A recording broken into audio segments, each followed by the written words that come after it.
Ош шаарындагы номер 7 Нарман атындагы мектеп гимназиясынын курулуш иштери 2019 жылдын декабрь айында башталган болсо, быйыл толугу менен бүткөрүлүп, бүгүн ачылуу аземи болот.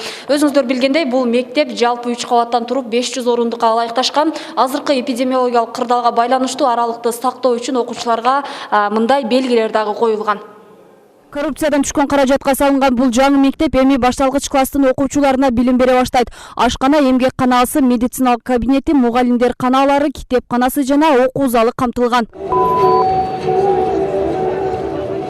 Аталган мектептин эски имараты 1981 жылы курулуп, 1170 балага ылайыкташкан болсо, анда 3900 бала билим алып келген. Окуучунун саны белгиленген сандан көп болгондуктан 3 нөмөткө бөлүнүп окушчу. Эми жаңы мектепке көчсө, мындай тартыштык жоюлат, дейт мектеп директору.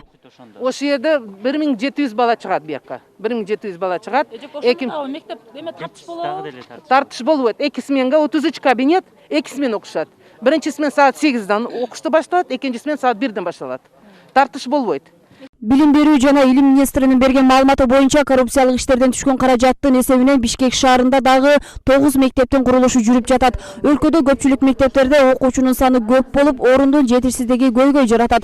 Жалпысынан орто жана башталгыч билим берүүдө имараттар жетишсиз. Бул көйгөйдү чечүү үчүн министрлик бир канча реформаларды жасоого аракет көрүп жатканын билдирди.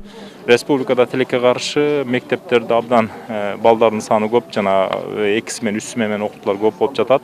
Жалпы республика боюнча абал 139 мектеп 3 смен менен окутуп жатат. Андыктан 3 смен менен окуганда билесиздер канчалык кыйынчылык жараларын окуу процессинде. Мисалы, бир эле директор же бир эле мектептеги мугалимдер 3 поток окуучуларды тейлөөгө аргасыз. Андыктан бул да билимдин сапатына түздөн-түз таасир этип жатат. Мектептин ачылыш аземине президенттин милдетин аткаруучу Талант Мамытов катышып, өз сөзүндө билим берүү тармагына жаңыланууну киргизүүнү, замандын агымына жараша өсүп жаткан бардык багыттарды өздөштүрүү азыркы талап экенин баса белгиледи. Биз ошол өстүрүп аткан балдарыбызды кандай билим берип атабыз? Бүгүн технологиялардын өнүгүүсү, ошол интеллектуалдык мындай эмгектин заманында болуп атат. Ушул багыт аябагандай келечекте перспектива, келечек күтөт балдарды. Биз ошол келечекке даярдап, балдарыбызды ошол замандын, учурдун талабына ылайыкташтырып, билим берүү системасындагы ошого ылайыкташтырыш керек. Эске салсак, Ош шаарында мектеп бала бакчалардын курулуш иштери бүтүп пайдаланууга берилгендери да бар. Бирок анын баары санариптештирүү системасын колго алганы тууралуу маалыматтар ачыкталбай келет.